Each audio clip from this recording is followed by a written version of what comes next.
So Facebook is recognizing us. Okay, here we are. Um, okay, we live from now on. So, okay, guys, so it's my pleasure. Oh, Português first. So, boa tarde, gente. São 3 horas e 1 minuto e eu tenho o prazer e a honra de receber aqui um dos maiores contrabaixistas da atualidade e que formou tanta gente. E é a minha honra, estou até meio nervosa, de receber aqui Rufus Reid, which is a great pleasure. So, it's my honor, Mr. Reid, to receive you here, and thank you so much to spend this, half an hour with us. It's a great pleasure. I love you, so Well, thank thank you so much. We haven't really seen each other in a very long time, so it's very interesting to see you now. But thanks for asking. My pleasure. It's great, and I think, I don't know if you remember, but the first time we met was in Interlaken, 1993. Okay. Wow. Yeah. I was we were younger then. Yes. It was my first time at ISB when John Clayton was the president. Okay. And then, since then I missed the few ISBs, maybe 3 or 4. But, being there for 27 years, I guess, and it's been so amazing to see you there, and performing so great. Well, I always try to make those conferences as much as I can because I always have to go home and practice after you're listening to all those really wonderful players, Yeah, and it's like it's the very first time we talk here every day. Let's begin with that. It's the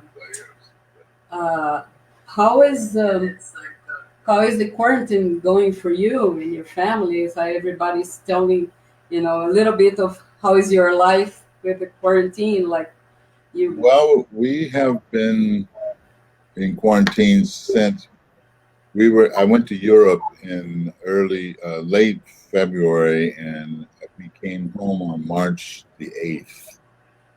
And it was getting pretty serious. And so we've been here ever since March. In fact, it'll be in another week, it'll be 6 months, and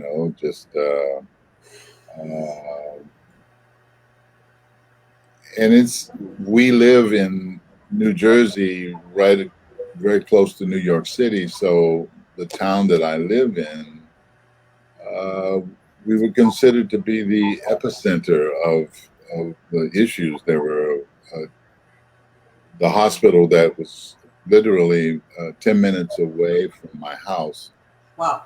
It was like busy with people getting sick. And but my wife and I have been trying to be safe, and when we do go out to maybe get groceries every 2 or 3 weeks, maybe, it's a little easier now, but it's still not good, for us. And you can't be foolish. I mean, it's hard. I travel a lot, but so being home, when I'm home, it's not much different, but except now I don't have any gigs at all. Nothing. Everything just kind of, and so it's been a little strange, and it's been strange because we go on Zoom or something like this platform and talk to my son and our granddaughters, and so that's the difficult part, but we're safe so far, so good. Yeah, I live far away from my family too. Everybody's in São Paulo, and I'm here. It's like 1,000 kilometers far away. Ooh, yeah, that's a good way. Yeah, so we see each other through Google Meet and Zoom. Also, that's, I don't leave my apartment for the last. I haven't left for the last 100 days or so. Like Yeah, we're experiencing on a global level something that has never happened before. yeah. Certainly not like this, and it kind of makes you kind of check yourself. What have you been doing, or what have you not been doing? Because a lot of times we're so busy, but we're just busy doing a lot of stuff. Uh, And um, now that I actually have time to do whatever, sort of when you're not in any live meeting, right? yeah, I mean, then you realize, wow, I didn't really need to do that. There are other things I wanted to do, or I have been able to do, because I do have a little more time than you put projects on the back burner. Um, so I've been trying to stay busy, just because mentally that's Yeah, so probably the most difficult thing for a lot of people. But yeah, I think as a musician, um, I would like to think that we may have a little edge over the average lay person, uh, unless they have a passion or some kind of hobby or something. But I have my bass and I have the piano, oh, yeah, that's and of course my wife, she loves to read. I mean, sometimes you don't have time to read because you're busy doing other things. So you almost feel guilty doing those things. yeah, I know. It's like instead of getting in and out of the airport, so you can sit down and read a book. Yeah, right, right. It's nothing. But tell me, how is is this affecting your creativity? Like you feel like you're more um, you feel more like creating, or you get more anxious by having to stay home? That's an interesting question. I At the beginning, I felt I was able to complete some things that I've been trying to get to finish. I have some big band arrangements that I had done, but they weren't finished, and or so I did complete a couple of those, which was wow. I was really happy with that. Um, to answer your question about, I think the longer it's been, like this morning, I was able to sit at the piano for the first time in a couple of weeks. That I actually, wow, this is okay. I like this. I mean, but it takes, even though you have a lot of time, you can't make yourself become creative. I mean, I've been trying to practice every morning when I get up to actually go to the bass and do some things. Uh, and so I've been feeling pretty good about that because, you know, practicing is one thing, but if and whenever I get a chance to play, I may not have any chops if I don't really uh, try to stay up on the instrument a little bit. And Yeah, um, so I'm hoping that I'm working toward that. But I miss. Um, I've been trying to get up and have a routine, but it's not always working in terms of. Uh, I have been doing some online teaching, or I don't really do bass lessons more like a master class, almost kind of like this, yeah, as an interview or something. And I'm that has its own time it needs, you know, if you accept it and you want to do it. So Um, it was too hard for you to adapt to this because it's not our everyday. well, I guess at the beginning, Because I've uh, seen you a lot. I think we met in two of these Zoom uh, things lately. right, One with right, uh, with all the bass players and yeah, right. one Well, with all the popular players that you had with Vitor Rutten was the one navigating all the, who the, was? Right. Uh, well, those guys, Victor Wooten and Steve Bailey, they've actually taught me a lot about you know, playing the bass with a computer, uh, because the bass frequency is so low, Mhm. um, and if you don't have the notes just kind of just disappear. They just disappear, you know. Uh, Mhm. and you're pantomiming. You see somebody playing around, but they don't hear anything. So they actually have used these interface things that have been helpful.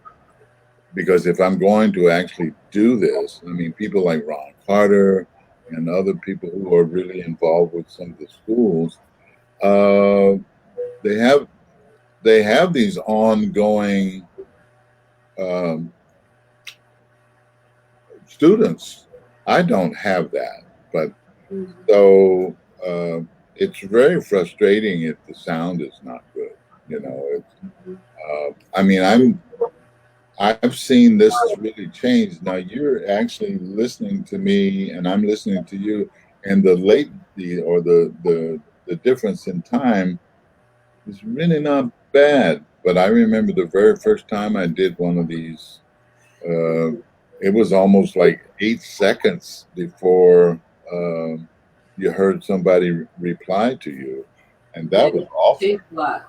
It Yeah, did change a lot. You know, yeah. I have a few bass players there. So Bruno Rejan is my new colleague here at the School of Music. He's a new popular music professor, popular bass professor.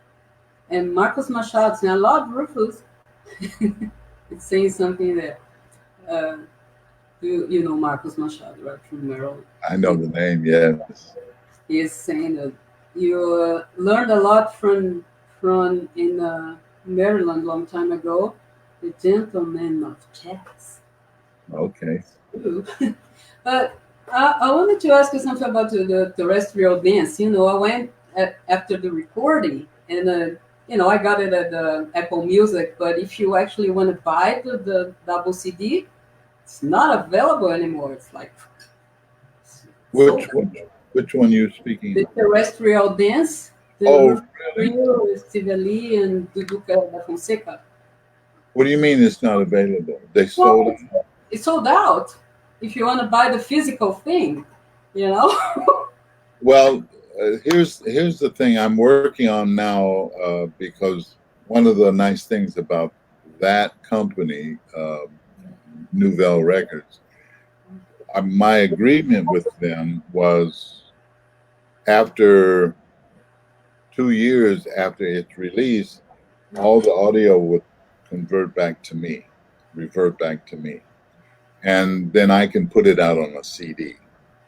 Hmm. And uh, we have the string quartet and the trio, and the string quartet played 4 pieces, and we actually added 2 more pieces, but we haven't recorded them, and we had planned to do that this March, Mhm. but now everything is put on hold.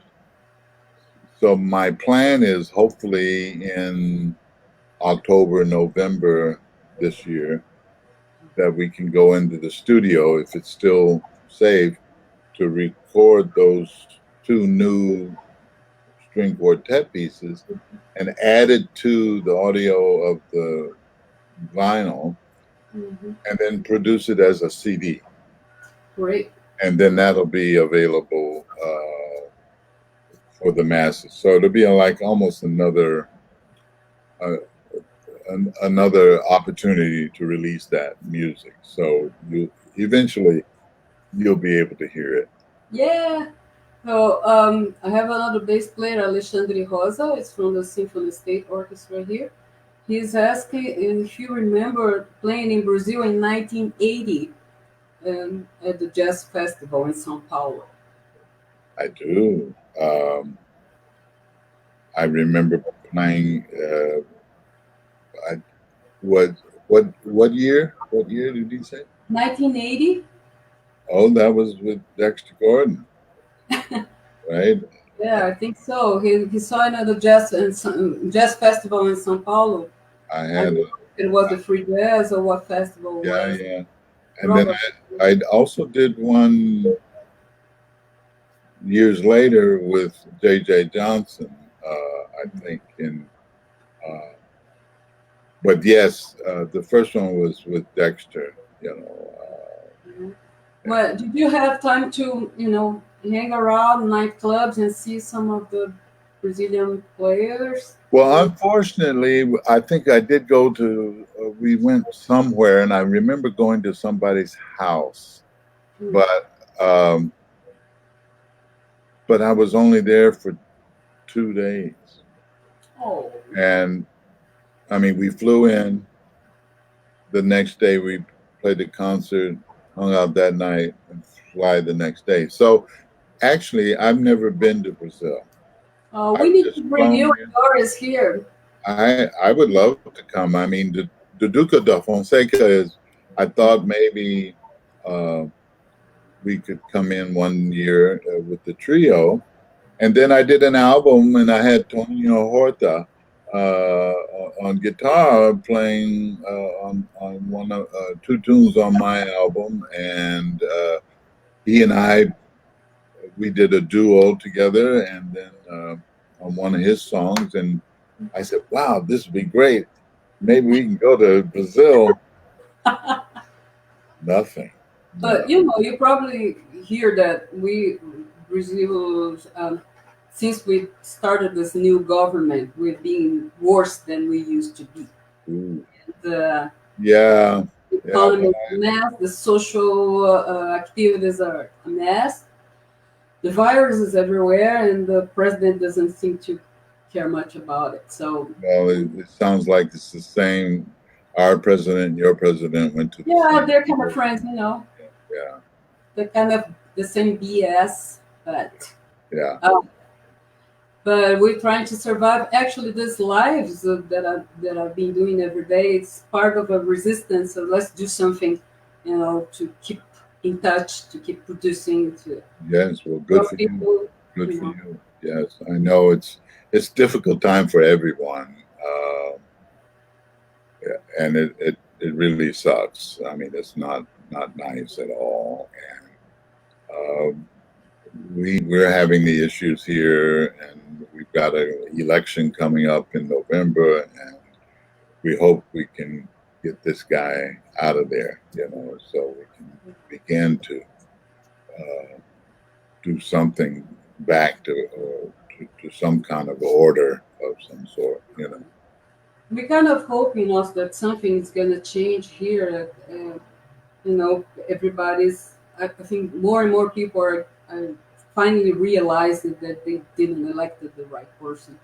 Mm-hmm. And just in education, we just have our fourth Minister of Education down in a sequence because just lied about his background education.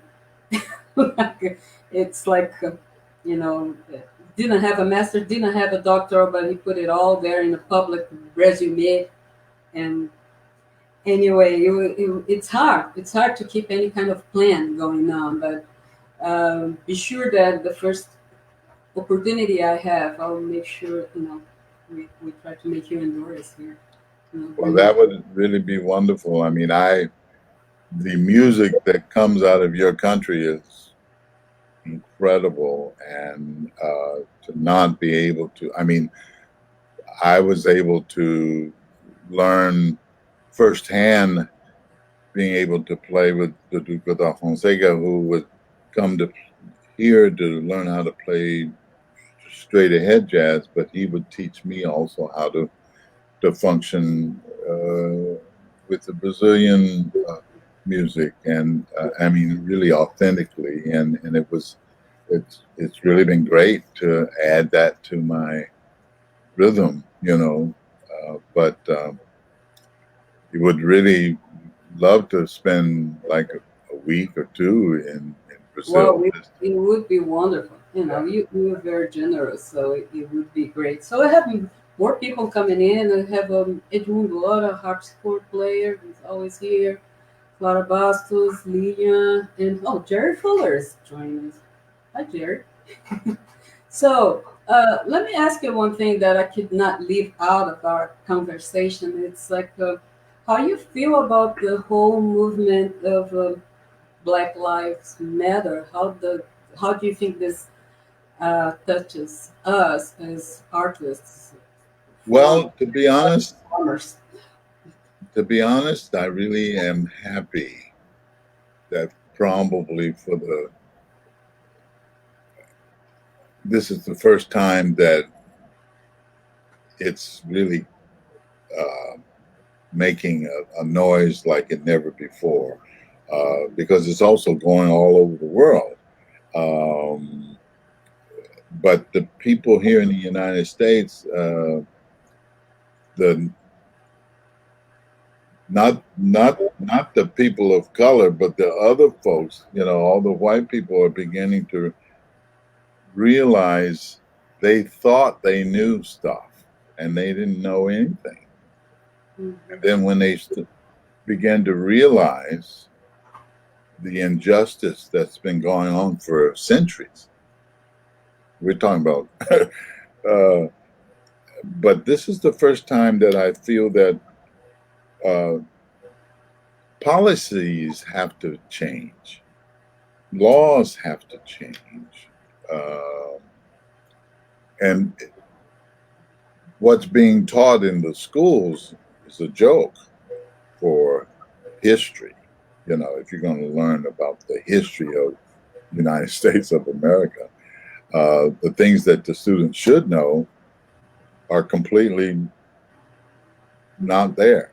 So those kinds of things. And then right now, there's a whole movement toward having the police be more accountable and for their actions. Um, we need police, but we don't need police who really use this power so they can just do whatever the hell they think they want to do. And if you're, I mean, every person of color, black people, and everything else, um, you're supposed to be able to call the police to help you. Sure. No matter But, what color the policemen are, it is right. right. But So, the black person almost will never call the police because they will probably be, well, what are you doing wrong? mm-hmm. What do you mean? So those kinds of things have to really change. And I'm actually happy, and I think the hell's it still hasn't broken yet. I mean, I think it's going to be a lot more protests and traumatic things happen before people really get the message that, and it's changing now more so than ever before. Uh, and it's not healthy, but it is the one of the best things has to happen. To me, it has to happen. Uh, Unfortunately, we had to have another life, lost to this. yes, I mean, but I mean, George Floyd was one of those persons that I mean, there's a whole list of thousands and thousands of people, but what happened and the way that it happened was something that just clicked, and we say that it, it snapped. People snapped, and they said, "Okay, that's it." And man, uh, white people's eyes have been going like this because they've never seen anything like this. And the young people now, young white people, are beginning to really. I see things happening that I've never seen ever in my life Yeah, happen. I think it's time that we need to talk about it. We Yeah, need to talk sure, about we have to talk about it, and it. nobody's willing to talk. Yes, it's very uncomfortable, but nobody knows. You know, when I was in Montgomery, Alabama, when I was in the '60s, I was there when, you know, in the military, and I was there when Kennedy was assassinated, and I was there when they had uh, the Bay of Pigs with the conflict with Cuba at that time, you know, and man, I said, "Oh, what's going on here?" But the and I was also there when it was the bombings in Birmingham and everything, and Wow. so I know what it can be like. And I was in the military band, and I was a trombone player, and he was a white guy, and um, he had a car, and we drove together. We could have been blown up if anybody saw us together at that time, you know. Um, so uh, an amazing time, and but it things are happening that have never happened before that are working toward something more positive about the issues, and I'm happy to see it. It's a long time coming, and it'll be a long time before it cleans up, you know. And it may not be in my lifetime that I actually get to really see it really righteous. Hopefully, our children, my grandchildren, and their Yeah. children will be able to reap the benefits of being righteous and being correct. And you know, if I I love all kinds of people. I mean, black people have embraced everybody. If all you have to do is be a good person, you know, it has nothing to do with religion or anything like that. We just need to get rid of all sorts of racism of this Yeah, world. yeah, And you we just would be good. erase, you know, you Yeah. know, like this. You got to erase it, you know. Yeah. It would be good. We have two questions for you. They're in Portuguese, so I'm gonna Okay. translate. Clara Bastos is a bass player from São Paulo. She's saying Rufus produced some of very profound didactic material. I would like to know if this conception, this solid conception that you reached, is still changing, or I mean, I think she meant that if what you published into pedagogical material, it's that's what you think it is, or that you still having different ideas about Well, uh, I think there's always going to be a time where things can evolve, and that's kind of like why I call the book the evolving basis, because it's you're if you're still trying to play your instrument better and try to learn more music to just do what you do, um, great. But when I did do that book, um, I deliberately did not want it to be what I call stylized. it. Mm-hmm. It wasn't a jazz bebop book, or it wasn't a rock book. It wasn't.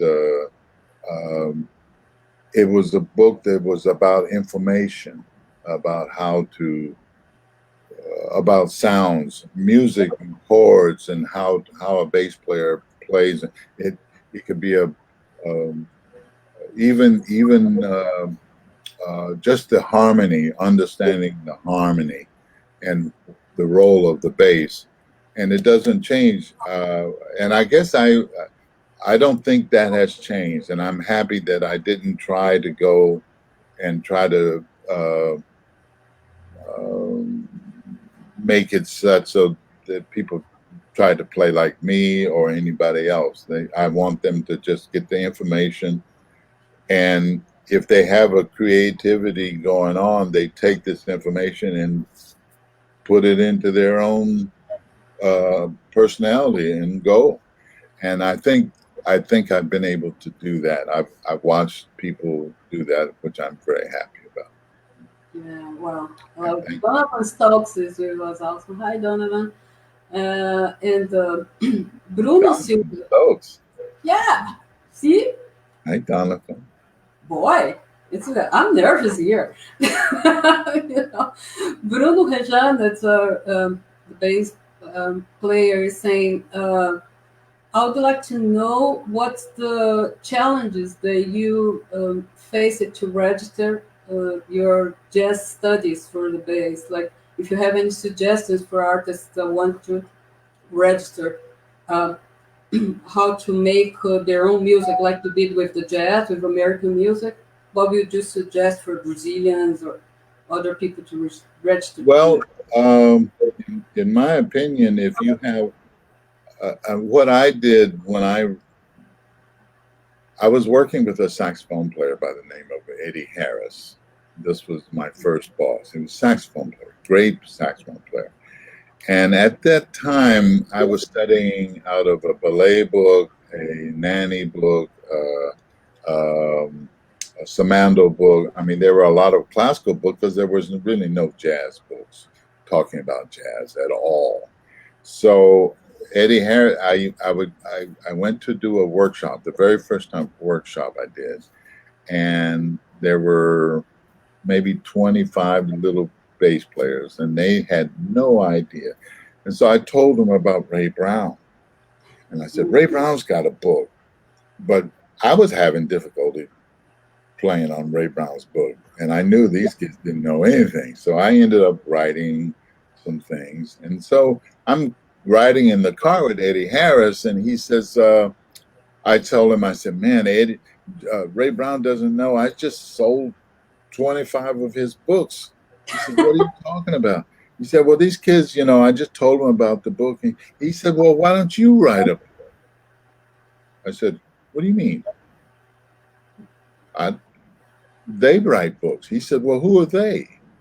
And he says, you graduated from college, right? I said, yes. You're playing with me and you're recording on Atlantic Records, right?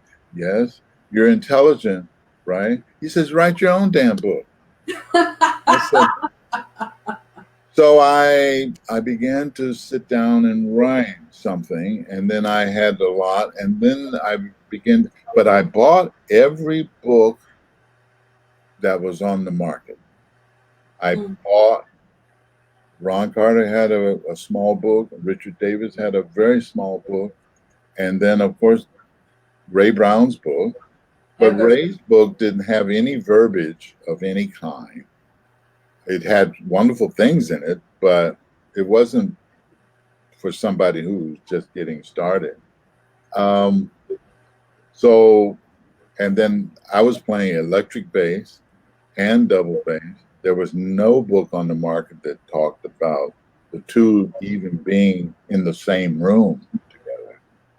So, and then talked about the French bow and the German bow, but I talked about jazz music and bass lines and playing on the chords and being friendly with the piano, da da da da da da da da, and all of a sudden, people begin to think about it. So to answer your question, if you think you have something that hasn't been really put together, then you need to do some homework and research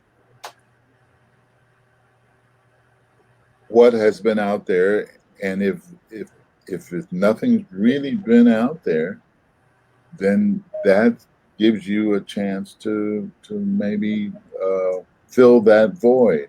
And I think as we learn now to produce and publish our own things, because years ago people would say, "Well, I have to get this other publisher to publish my music," and then if people wanted my book, and I've seen many people who had books and they gave it to a publisher, and then eventually they said, uh, people can't find my book anymore. It's out of print. And he said, well, it's not really selling, so we just stopped printing it. Well, if you're still alive and you're still functioning and you're really still out here in the public, well, publish your own damn book and keep it with you, just like we did with our CDs and stuff. We carry them when we go to our gigs, and then if people like the way you play, you you you got a CD to sell. I mean, that's the way I was always thought about it. But then the trick is, and it's more prevalent now than ever before. Eddie Harris told me, he says, I need you to do two things. First of all, you must finish the book. That right there stops a whole lot of people, because most people don't finish anything that they start. And he said, the second thing, I want you to own your book. And at that time, I didn't know how profound that statement was. Now, almost 50 years later, I still own the book. I tell the publisher, I give it to I have it distributed, but I own it. That was my wife and our first child, that book, and I learned a whole lot. But if you really feel that you have something special that hasn't been addressed in a pedagogical way, that you feel, and you're in a position where other people say, man, that's really, really good. Well, then you have to go to work. And now there's where the problem is, because it is a lot of work. Mm-hmm. But it's your work. And think like this is what Eddie Harris told me. Now, I'll never forget it, because he says, this is your book. If it collects dust, it's your dust. It's not something, and if you give it to somebody else, you're going to have to pay them to get it back. Why do all that work and give it to somebody? So sorry, I got on my little horse here, but if you've got something going for it, do some research and make sure that you really got something happening, and go for it. For telling Please do research before you write anything. You have to do the research. If you don't do the research, all of a sudden you think you're coming up with something original, and there's not much of that anyway. So, yeah. Well, it's time goes fast. It's always almost 40 minutes. Yeah. And, I could be chatting with you the whole afternoon, but I know you have things to do. And, I do, but it's really wonderful to see you, and I'm really impressed with your diligence to interview people from all over, and we're living in difficult times right now, as humans, and particularly as musicians. Creative people, but I'm trying to be hopeful. I don't want to be optimistic, but I hope that the stuff that's really going down right now will take us to a better place. Yeah, me too. And I'm really honored that you could be here. Well, it's lovely to see you and your smiling face, and I hope it won't be too long that we actually can see each other in person. Hopefully Nebraska, huh? Get a hug. Okay. Yeah, that's for sure. Thank you so much. Thank you everybody for watching. I see everybody here tomorrow at 3 o'clock with Sônia Albano de Lima. Ok? So, até amanhã, gente, com a Sônia Albano de Lima aqui. Obrigado. Beijo. Stay home. You wear your mask and everything. That's right. I say this every day. So and gloves. Okay. Right. And gloves. And, preferably stay home. Bye. Bye, people. Bye, Rufus. Love you.